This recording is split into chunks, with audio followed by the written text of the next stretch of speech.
As we read through the unmerciful servant, we want to call to our attention this evening the topic, the point, and the reason we're looking at this, so that we may be merciful, so that we may acknowledge the mercy that we have received, that we may extend mercy, and that we may acknowledge that mercy is not earned. You know, it's not that someone deserves my compassion. It's not that I deserve God's forgiveness. It's only I'm unworthy without the blood of Christ. And we need to be more merciful in our dealings and our emotional state and our mentality. Just need to be more merciful. The mercy God grants us is just above our deserving. And Matthew 18, verse 21, we read this very familiar passage, this parable of the unmerciful servant. It says, "Then came Peter to him and said, Lord, how oft shall my brother sin against me, and I forgive him? Till 7 times? And that was an educated question. So Jesus said to him, I say not unto thee until 7 times, but until 70 times 7. Therefore is the kingdom of heaven likened unto a certain king, which would take account of his servants. When he had begun to reckon, one was brought unto him, which owed him 10,000 talents. But forasmuch as he had not to pay, his Lord commanded him to be sold, and his wife, and children, and all that he had, and payment to be made. The servant therefore fell down and worshipped him, saying, Lord, have patience with me, and I will pay thee all. Then the Lord of that servant was moved with compassion, and loosed him, and forgave him the debt. Now, again, as I've already shared, we're not worthy of the mercy of God. This one was not worthy to be forgiven. He is pleading here, and he's saying, have patience with me, and I will pay thee all. Well, how much effort had he put into paying all up to this point? Could he have done more than he has been doing? We were fixing to find out by the next verses we're going to read that he could have. Because all of a sudden he is concerned about a debt that is owed to him. How, if he was really wanting to pay his Lord all, then he should have been concerned about that debt beforehand. He should have been calling that due up front. And he should have been, hey, you owe me money, man. You gotta pay up because I gotta pay up. He didn't seem to show much effort in trying to collect on what was owed him, because why? Would you want to collect on something that's just going to pass through you? We all understand that, don't we? How much just passes through our hands? Just in and out, and it's in and out. So we find as he is pleading, because the payment, the sentence here is verse 25. For as much as he had not to pay, he didn't have it. He hadn't been putting as diligent effort into it as he could have been doing. And it was commanded that he be sold. Not just him, his wife. Not just him and his wife, but their children. And all that he had, and payment to be made. Now all of a sudden he's concerned. He could have already sold some possessions he had. He could have already pulled in debt. Again, he could have been more diligent about paying that than he was. Therefore, I say all that just because he doesn't deserve the mercy shown to him. Because as he's crying now, the servant therefore, as he fell down and he worshipped him, saying, Lord, have patience with me, and I will pay thee all. He should have already been trying. So he is not worthy. He had not been putting forth, it's not that he was putting forth every bit of ounce of energy and effort, and he hadn't sold everything already that he could. He hadn't done everything he could already, but all of a sudden now he's crying. He says, be patient, I will pay you all. So the Lord had of that servant was moved with compassion and loosed him and forgave him that debt. And again, the point in sharing all that I just elaborated on was to show he wasn't worthy. He wasn't deserving of the mercy shown to him, and neither are we of the mercy that God shows us. So, even though he didn't deserve it, he received it, so is he thankful? Verse 28. But the same servant went out and found one of his fellow servants, which owed him 100 pence, and laid hands on him, and took him by the throat, saying, Pay me that thou owest. Now, the expectation of the Spirit of God within us, it's easy to look at a situation and say what should have been done. And it's more difficult to do it when you're in the situation. Because we're blinded. We can't really see. Our personal influence affects our mentality. But looking at it, what would have been wrong What would have been wrong if this guy would have chased down his fellow servant and said, hey buddy, guess what? You know that money you owe me? You know those few pennies you owe me? Well, my Lord just forgave me some thousands of dollars, so I'm just forgiving you of yours. You know, I'm just going to forgive you. Hey, don't worry about it no more. I was blessed, and I'm going to bless you. The trickle-down effect. I'm going to trickle down this blessing. That's what could have been done. That's what should have been done. And we're going to find not only could it have been done, not only should it have been done, we're going to find it was expected it to have been done. We find that verse, keep reading, 29. His fellow servant fell down at his feet and besought him, saying, have patience with me, and I will pay thee all. Exact same thing. And he would not. But he went and cast him into prison till he should pay the debt, unwilling to extend compassion and mercy when he was given it. So verse 31. So when his fellow servants saw what was done, they were very sorry and came and told him to their Lord all that was done. Then his Lord, after that he had called him and said unto him, O thou wicked servant, I forgave thee all that debt because thou desiredest me. Shouldest not thou also have had compassion on thy fellow servant, even as I had pity on thee? So again, his Lord expected it to be done. Talk about an economical move as his Lord here was making. You know, in his mind, he was blessing and he was expecting it to extend out. He was expecting it to blossom into his kingdom. That this one is going to forgive this one, and then this one's going to forgive that one. And he was expecting it a movement to grow within his kingdom, and instead selfishness stepped in. So now we find the expectations are reversed, because all of a sudden he said, you should have done this. I expected you to do this. You should have done it. And because you did it, verse 34, and his Lord was wroth, and he delivered him to the tormentors, till he should pay all that was due unto him. So likewise shall my heavenly Father do also unto you, if ye from your hearts forgive not every one his brother their trespasses. A different debt. I point this out every time I read it because it's important to me, because I have to focus and realize it's a different punishment. Originally, he, his wife, his kids, and everything was going to be sold because of his debt. Now that it's just him, if it's just him, a different payment means it was a different debt, and the debt was lack of mercy. The debt was lack of forgiveness. God expects us to be merciful, amen? He expects us to be as merciful as he is towards us. Be merciful as your heavenly Father also is merciful. He expects us to be merciful. How many have received and been blessed by the mercies of God? How many deserve that blessing and that mercy you received? So why do I expect people to deserve the mercy I show them? Why do I expect people to jump through enough hoops to earn my forgiveness? Why do I put a different flavor, a different restriction, a different requirement, a different whatever you want, how you phrase it? I need to extend the same love and mercy to others as God has extended to me. God expects me to be merciful. He is so merciful. He extends mercy in so many ways and at all times. He's spiritually is always more important than physically, but in the last 24 hours we have benefited from the mercy of God. The ice could have been far worse. The ice could have been far, far, far better. You know, and there's many ways to look at it. I was trying to figure out how in the world that I was going to be able to take off and go to Berndine's little get-together. I wanted to go. I mean, I wanted to be there. I wanted to go down for that and honor that. I wanted to go down for that, but I was having a hard time figuring out how I could work that into my schedule without just taking a day off. And I'm trying to save my days off right now for this summer. I was trying to figure out how I was going to do it. So do you know the way I work, the position I have, the company agency I work for, do you know what happened today for Elizabeth and I? We got a free bonus day. I got paid to stay home today because it was icy.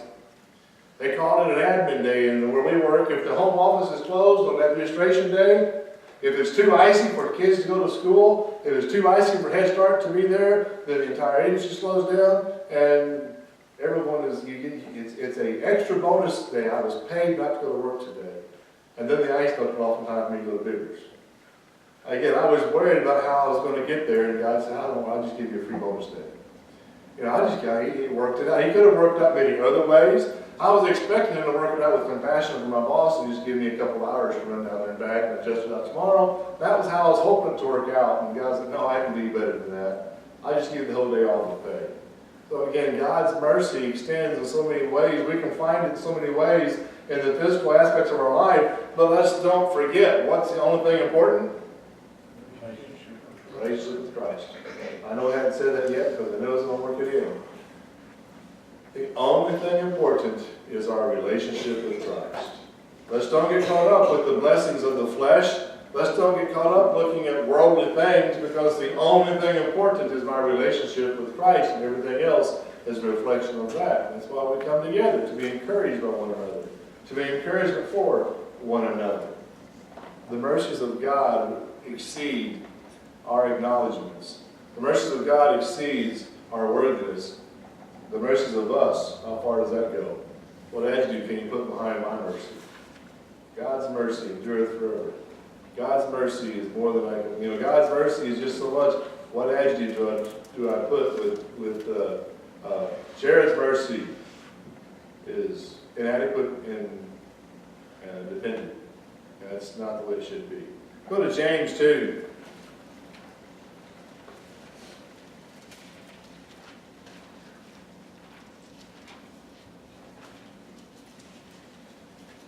God blesses us so much. Blessed me with a wonderful church family, a wonderful home family, and with a wonderful workplace. I love my work. God blesses me. His mercy extends in every area of my life. And so often I find myself grumbling over small little things. I was telling Jackie and Seesaw, I've had a headache and a crick in the neck all day. That's about the most I can complain about. How blessed is my life if all I've got to complain about is a crick in my neck and a headache? And again, so that means I'm really searching for something to complain about, isn't it? Instead of acknowledging the mercies of God, you pick, well, there's got to be something I can complain about. Well, there's the mercies of God to acknowledge. And in James 2, and in verse 9, if you have respect to persons, you commit sin. If you aren't merciful, as we've already read in Matthew 18, you commit sin. But if you have respect for persons, you commit sin. And are convinced of the law as transgressors, for whosoever shall keep the whole law, and yet offend in one point, he is guilty of all. For he that said, do not commit adultery, also said, do not kill. Now if thou commit no adultery, yet if thou kill, thou art become a transgressor of the law. And if I may interject and compare verses we've already read, the same God that said do not commit adultery, said do not kill, he also said better forgive, amen? And if you don't forgive, then you're guilty of all. He also said be ye therefore merciful, we're going to read. And if you don't, then you're guilty of all. So speak ye, verse 12, and so do, as they shall be judged by the law of liberty, for he shall have judgment without mercy, that hath showed no mercy. And mercy rejoiceth against judgment. Some point in our life, in our spiritual life, we are going to stand before God. No matter how good you live, no matter when you lived, all that have every soul that has ever been is going to stand before God. Amen? And when you stand before God and you receive judgment, he that shall have judgment without mercy hath showed no mercy, and mercy rejoiceth against judgment. We're going to stand before God. Who wants to be underneath the blood of Christ? Who wants to receive the mercy of God as you stand there?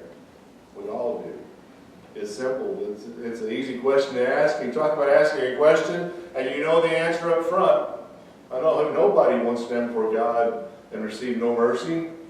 No one wants to stand before God and get what they justly deserve. We want the mercy and forgiveness of God. Therefore, we need to be showing it and we need to be acknowledging it. Because no one likes to take it for granted. And our God is a jealous God. He demands our respect, our love, and our recognition. He does want us to acknowledge the mercy He's extending to us. And He does want us to share it and to extend it to others. In Matthew 23,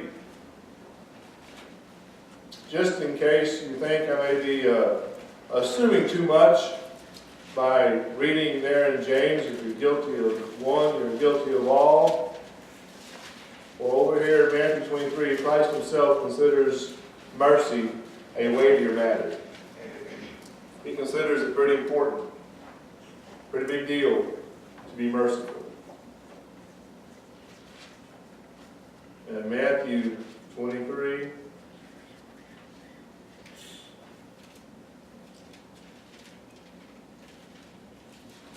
and let's start in verse 19. You fools and blind, for whether it is greater the gift or the altar that sanctifies the gift, whoso therefore shall swear by the altar sweareth by it, and by all things thereon. Whoso shall swear by the temple sweareth by it, and by him that dwelleth thereon. And he that shall swear by heaven sweareth by the thrones of God, and by him that sitteth thereupon. Just reading into now, verse 23, because he's doing a bunch of woes and a bunch calling them fools. Again, a fool says no God. Not that there is no God, but says no to God. So verse 23 says, woe unto you, scribes, Pharisees, hypocrites, you pay tithe of mint and of anise and cumin, and have omitted the weightier matters of the law, judgment, mercy, and faith. These ought you to have done, and not to leave the other undone. Mercy. How much do we think about the weightier matters as judgment, mercy, and faith? We think about the three things of love and hope and faith, right? Faith, hope, and charity. Is that the three things you hear so much about? Faith, hope, and charity. Is that not? Well, I can't read from here, but no, the three little plaques we have back here in the fellowship hall. Is that not faith, hope, and charity? You hear about faith, hope, and charity, but the weightier matters of the law, those are great things. I'm not knocking them at all. We need to have them in our life. And if the only thing important to us is our relationship with Christ, it will affect every aspect of our life. It will affect our faith, our hope, and our charity. But also it will affect here, verse 23, the judgment and the mercy of the faith. So how much mercy? That's a weightier matter. Being merciful, extending mercy to those we come in contact with is a commandment of God, but it is an expectation of God.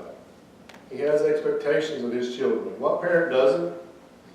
What parent doesn't have expectations of their children? There's times that I would be getting on to my children, and I can remember times I was being getting on to. I watched others, but have you ever gotten on to your child and said, I expected more of you? I don't care what everyone else is doing. I don't care what they do. I expect you to be better. I have higher expectations of you than I do others. And we are the God's children. Doesn't he have higher expectations of us? He expects us to be merciful. Amen? He's extended it to us. He's commanded us, and he expects us to have mercy. That's a weightier matter of the law. Luke 6. I've quoted this to us, and I'll just read it to us. Verse 27. Expectations of our Father. But I say unto you which hear, love your enemies, do good to them which hate you, bless them that curse you, and pray for them which despitefully use you. And to him that smiteth thee on the one cheek, offer also the other. And him that taketh away the cloak, forbid not to take thy coat also. Give to every man that asketh of thee, and of him that taketh away thy goods, ask them not again. And as you would that men should do to you, do you also to them likewise. For if ye love them which love you, what thank have ye? For sinners also love those that love them. And if ye do good to them which do good to you, what thank have ye? For sinners also do even the same. And if ye lend to them of whom ye hope to receive, what thank have ye? For sinners also lend to sinners to receive as much again. But love ye your enemies, and do good, and lend, hoping for nothing again, and your reward shall be great, and ye shall be the children of the highest. For he is kind unto the unthankful, and unto the evil. And then verse 36, be ye therefore merciful, as your Father also is merciful. There's not much way of getting around the expectations. That is a direct statement. Be ye therefore merciful. We are told directly by Christ. So everybody's has red letter edition Bible, that's in red, right? If you have an underlined version, my Bible is not red letter, it's all highlighted, it's underlined words of Christ. No mistake, that's the words of Christ when he's giving us a statement, be ye therefore merciful as your Father also is merciful. We're going to close in Luke 10, a few pages over. Because he said, he that showed mercy on him. Showing mercy is an expectation God has for us. It is a revelation of Christ in us. Because grace is the divine influence on our heart, a reflection of the life thereof. Faith is a substance of things hoped for, the evidence of things not seen. When Christ, through the Spirit, leads and guides us, His revealed word manifest is used, the light, so make things manifest. So mercy here, we're going to find, when we are merciful, when we show mercy, that is just the revealing of the Spirit of Christ in us. Just revelation. We think of Revelation as being the last book of the Bible. Revelation means to be revealed. And we show the world that Christ is in us. We find in Luke 10, verse 25, behold, a certain lawyer stood up and tempted him, saying, Master, what shall I do to inherit eternal life? He said unto him, What is written in the law? How readest thou? He answered and said, Thou shalt love the Lord thy God with all thy heart, with all thy soul, with all thy strength, with all thy mind, and thy neighbor as thyself. And he said unto him, Thou hast answered right, this do, and thou shalt live. But he, willing to justify himself, said unto Jesus, And who is my neighbor? And Jesus answering said, A certain man went down from Jerusalem to Jericho, fell among thieves, which stripped him of his raiment, and wounded him, and departed, leaving him half dead. By chance, there came down a certain priest that way, and when he saw him, he passed by on the other side. Likewise a Levite, when he was at the place, came and looked on him, and passed by on the other side. But a certain Samaritan, as he journeyed, came where he was, and when he saw him, he had compassion on him. And he went to him, and he bound up his wounds, pouring in oil and wine, and set him on his own beast, and brought him to an inn, and took care of him. And on the morrow, when he departed, he took out 2 pence, and gave them to the host, and said unto him, Take care of him, and whatsoever thou spendest more, when I come again, I will repay thee. Which now, these 3, thinkest thou, was neighbor unto him that fell among the thieves? And he said, He that showed mercy on him.